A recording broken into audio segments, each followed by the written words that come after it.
Vamos a tratar sobre terrorismo y los refugiados. Voy a leer la portada del Mundo y del País. La portada del Mundo dice lo siguiente: Bélgica busca a los terroristas en plena crisis de gobierno. El primer ministro rechaza la dimisión de los titulares de Justicia e Interior. Bien, ahora la portada del País dice lo siguiente: los países de la Unión Europea admiten fallos en la lucha antiterrorista. Los atentados generan una crisis política dentro del gobierno belga. Y ahora, en páginas interiores, en la página número 11 del País, don Antonio va a hacer un análisis acerca del artículo publicado por el señor Timothy Garton Ash, que es un profesor de estudios europeos en la Universidad de Oxford, donde dirige el proyecto freespeechdebate.com y es un investigador titular en el Hoover Institution, en la Universidad de Stanford. Ha publicado un nuevo libro... No, lo va a publicar. Lo va a publicar, perdón. Pronto. Un nuevo libro llamado Free Speech, 10 Principles for a Connected World, que se va a publicar en primavera. Eso es. Creo que las noticias que han leído por sí solas se comentan. Solamente respecto a Bélgica, voy a precisar un poco más las cosas que ya vengo diciendo.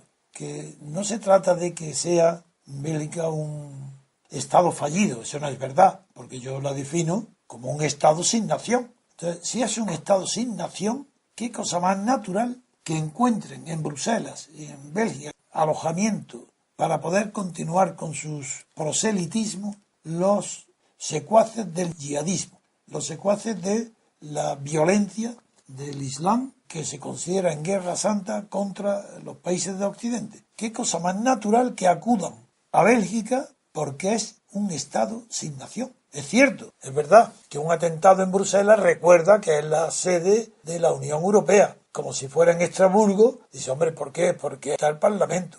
Pero lo de Bruselas no es porque allí esté el gobierno de la Unión Europea.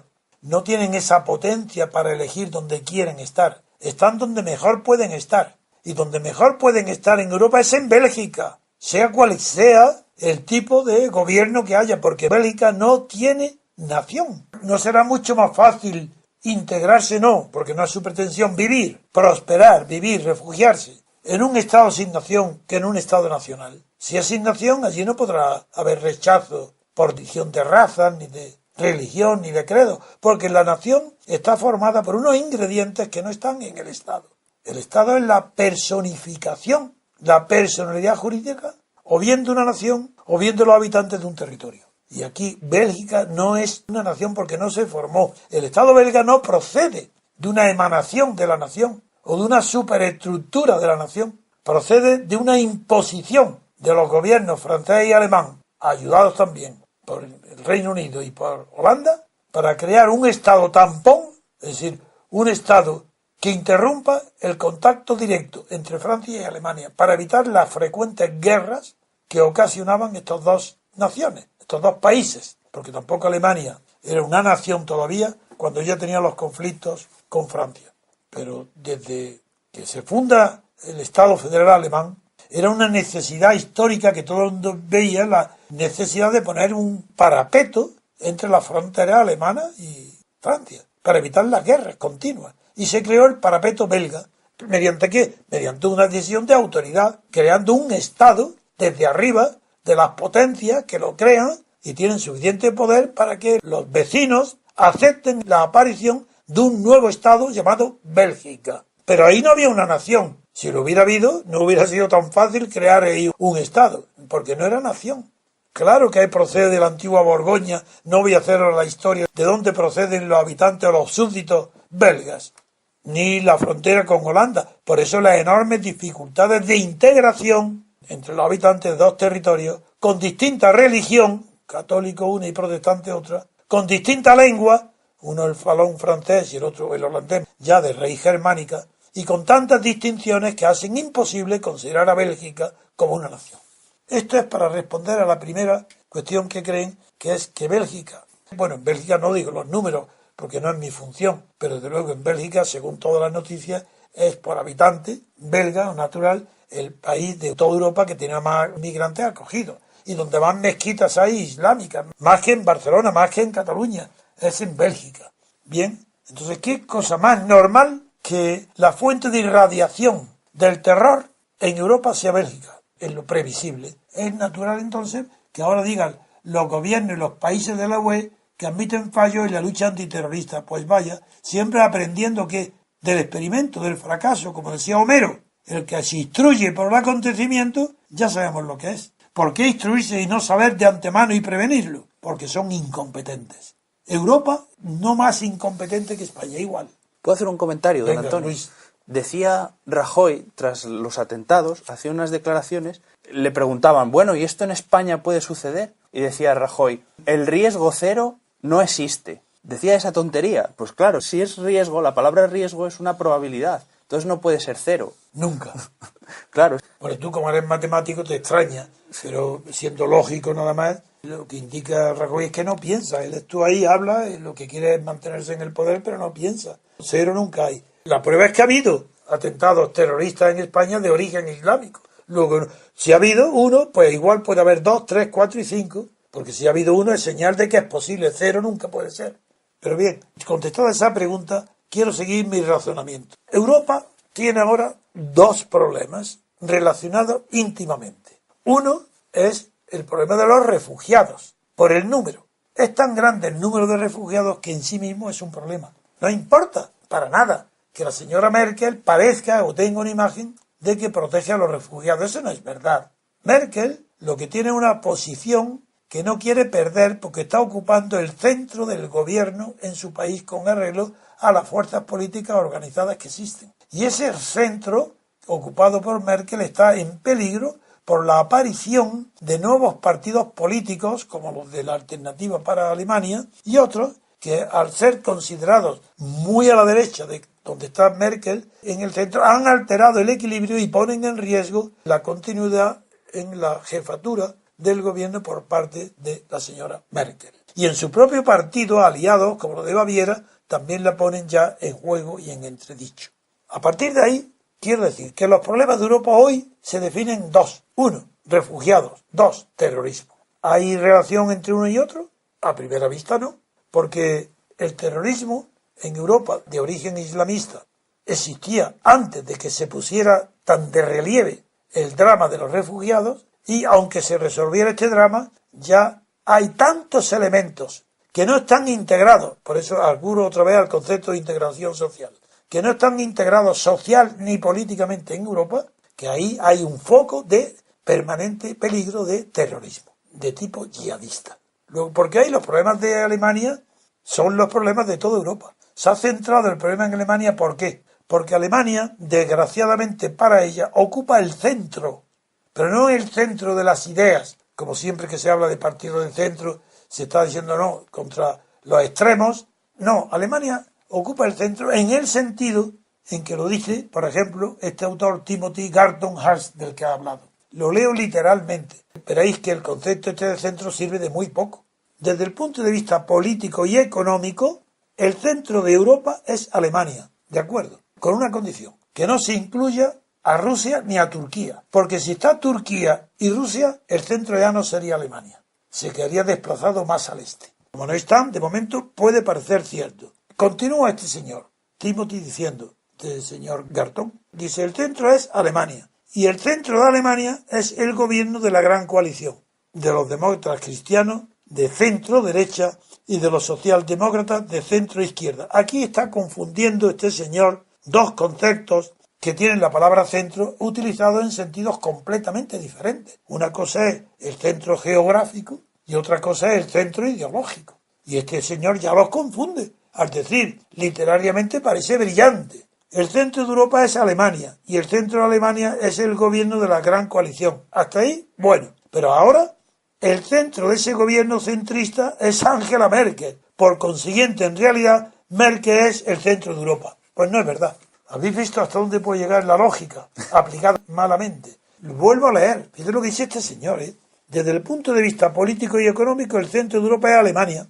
El centro de Alemania es el gobierno de gran coalición de los demócratas y los socialdemócratas. Ambos de centro derecha uno, de centro izquierda otro. Y el centro de ese gobierno centrista es Angela Merkel. Por tanto, conclusión, Merkel es el centro de Europa. ¿Pero qué galimatías son estas? Esto no es serio, de verdad. ¿Cómo el centro de Europa? Claro, el centro político de Europa sí, porque la Europa occidental, ya tenemos que decir, cuidado, Europa occidental, y Rusia es Europa, Europa y oriental, y Polonia es Europa, y Merkel no representa a Polonia, no es el centro de Polonia, pero si Polonia ya ha rechazado el gobierno, a pesar de que había aceptado la repartición o el reparto de las cuotas correspondientes para admitir refugiados y le correspondían 2.700 a Polonia, y ya ha dicho que ni uno, después de haber aceptado, ha dicho que no, lo que es señal de que todos estos análisis son falsos. Son análisis de intelectuales, personas estudiosas, serias, que tienen mérito, pero que a ellos les guía la lógica del pensamiento, no la lógica que se desprende de la realidad exterior. El pensamiento no puede tener existencia autónoma. A lo mejor sí, en la poesía o en el pensamiento místico, a lo mejor. Yo no lo sé, pero lo que sí sé es que el pensamiento no tiene existencia autónoma, sino a lo más que puede expresar es acertar en lo que el pensamiento refleja, que es lo que existe fuera de él, que no se ensimisme. Bien, pues si seguimos el análisis de este señor, veréis qué conclusiones luego llega. Siempre son interesantes, porque escribe bien, pero cuando, por ejemplo, está explicando que el periodista Stefan Cornelius cree que quizá el eje esencial de la política alemana esté cambiando, ¿por qué decís cosas si es quizás? Pues eso es una opinión. Bien, pues este periodista dice que quizás el eje esencial de la política alemana esté cambiando de izquierda a derecha a centro márgenes, con lo cual sí me da pie a mí para introducir una nueva imagen espacial que nos va a permitir mejor comprender lo que antes había yo intentado analizar con Podemos. No es que hoy en Alemania sea la primera país de Europa, que no es verdad tampoco, donde el problema, la dialéctica principal que define su política es la tensión entre el centro y la periferia, como puede ser España. Hoy mismo la tensión entre Madrid, Barcelona y el País Vasco puede definir muy bien un análisis científico y descriptivo de la política española. Bueno, pues eso no sucede todavía en Alemania. Cuando él habla aquí, la dialéctica izquierda-derecha puede ser sustituida por la dialéctica centro-márgenes, está queriendo decir que algo muy parecido a lo que dice Pablo Iglesias, que la izquierda-derecha nada, que aquí hay arriba y abajo. Ah, bueno, es que arriba y abajo no son márgenes, porque este autor, Garton Hurst Timothy, está más cerca de la realidad descriptiva geográficamente, porque si dice margen, es geografía la que expresa. Si dice arriba y abajo, referido a la política, no. Si margen es la periferia, pero arriba y abajo estaba ya en la Revolución Francesa. Los conceptos arriba y abajo fueron los iniciales de la Asamblea Constituyente en Versalles. En el hemiciclo, arriba era la izquierda, abajo era el valle, la planicie, le maré, el pantano, y en medio era la clase media, y era de arriba a abajo. Y eso fue sustituido por los conceptos ideológicos políticos de derecha e izquierda cuando la Asamblea Constituyente, por obra de las mujeres, la marcha de las mujeres, se trasladó desde Versalles a París, y allí, como la sala donde se reunían era plana, pues ya no hubo arriba y abajo, y se definió por la afinidad del sitio donde estaban sentados a la derecha o a la izquierda del presidente que estaba enfrente. Bien, pues se me ocurren todas estas reflexiones para hacer un análisis más profundo de las palabras que está introduciendo el profesor Garton Hurst, que reflejan que es verdad que el centro márgenes se está refiriendo al centro geográfico. Como antes he hablado de que el centro de Europa lo ocupa Alemania y que Merkel es el centro de Alemania, pues ahí continúa diciendo un momento que ahora la izquierda-derecha ya no es, centro márgenes. Y para aparecer en ese análisis dos nuevos elementos, y es que considera que Alemania ahora está condicionada no solo por los márgenes que aparecen en el terreno político con la alternativa para Alemania, que se llama de extrema derecha, por su oposición a la política de los refugiados, sino que además también están presentes aquí el problema creado a señora Merkel por dos elementos que están jugando de manera ahora decisiva en la política europea y no están en Europa, como es Erdogan, a quien le llama el sultán turco, y Putin, a quien les llama el zar ruso. Pues es verdad que la política de Putin ahora tiene una importancia enorme en Alemania. ¿Pero por qué? De una manera indirecta. Porque Alemania se ha sumado a las políticas de sanciones y de castigo a Putin por Ucrania, en cuyo caso está, por ser satélite Alemania de Estados Unidos, naturalmente, que está influida directamente por Putin. Porque Putin tiene que tomar represalias contra los alemanes para responder, devolver las sanciones que le impone Alemania a Rusia a causa de la anexión de Crimea o de la política en Ucrania. Es natural, pero eso no quiere decir que Putin ni Turquía sean unos elementos permanentes que definen el centro de la señora Merkel. Todo eso es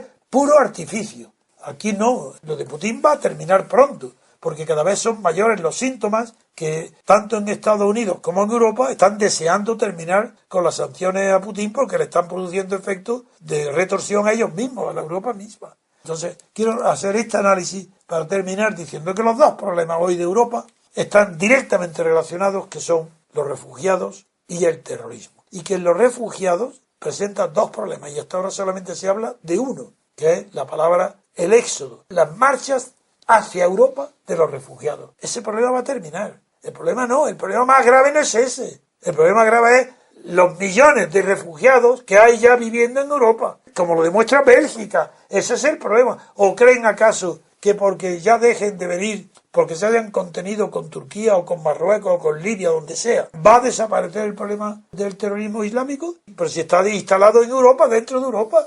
Si eso es lo que motiva la crítica fundamental mía contra la política de Europa y de Estados Unidos, que quieren combatir al terrorismo a cañonazos declarando guerras. No, guerra no, si está dentro. Si aquí el terrorismo estaba en Bélgica, ¿cómo va a declarar la guerra a Bélgica? ¿Y qué hacer? No, es que hay que ir caso por caso. Y en el caso del terrorismo islámico, en Europa, la fuente está en Bélgica. Claro que esas fuentes se alimentan de los elementos que van a la guerra de Siria, que luego se retiran, pero casi todos, el gran mayor porcentaje, se refugian en Bélgica. Así, autoexamen y una autocrítica de verdad europea para poder poner freno a este círculo vicioso de refugiados, más terrorismo. Represión de los refugiados, contestación terrorista. Con eso quiero terminar recordando que todos los problemas políticos son susceptibles de análisis científicos. Yo no creo que solamente se puedan estimar desde el punto de vista de los valores. Yo creo que hay, además de los criterios morales, que son los éticos y los valores sociales, además de eso, hay unos elementos fijos, como son las estructuras, territorio, población, situación geográfica, y de la migración, que pueden explicarse por razonamientos verdaderamente inapelables. Y uno de ellos es la indefectible unión que hay entre el número ilimitado de refugiados y el número creciente de atentados. Con esto no estoy justificando que la única respuesta es la constitución de partidos xenófobos o populistas o nacionalistas o de extrema derecha. Lo que estoy diciendo es que en el análisis no se puede mentir, ni se puede, por ocultar la verdad, dejar de criticar al negro o al islamista o al que es de otra religión, otra raza que nosotros. Todo eso es prejuicio y la ciencia no permite esos prejuicios. Al negro hay que llamarle negro y no moreno, y al terrorista islámico decirle que lo hace por razones religiosas, no por otra razón. Lo hace porque lo han convencido de que esa es su salvación individual. Si no, no aparecen los suicidas. Y mientras no se hable el lenguaje de la verdad, la opinión pública, tanto la española como la europea, andará equivocada. Y el artículo de este señor que estoy comentando, de este profesor Timothy Garton, que escribe bien, la traducción es buena, y sin embargo está basado en supuestos falsos, en una confusión en el centro geográfico con el centro ideológico, nada más.